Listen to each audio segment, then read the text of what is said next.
Die een ding wat ek en jy moet weet en altyd onthou van die kruis, is dat die kruis was 'n volledige werk. Met ander woorde, al jou sonde is daar vergewe.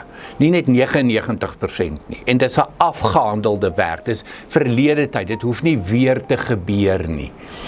So wanneer daar swaar goed gebeur in jou lewe, moeilike goed gebeur in jou lewe, uitdagende goed gebeur in jou lewe, doodgewoon emosionele seer goed gebeur in jou lewe, dan kan ek vir jou die een rede baie duidelik sê, hoekom dit nie gebeur nie. Dis nie omdat God jou nie lief het nie.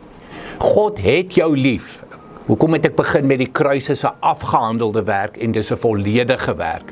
Want die kruis demonstreer God se liefde vir jou en vir my. Die kruis is God se liefde in aksie vir jou en vir my.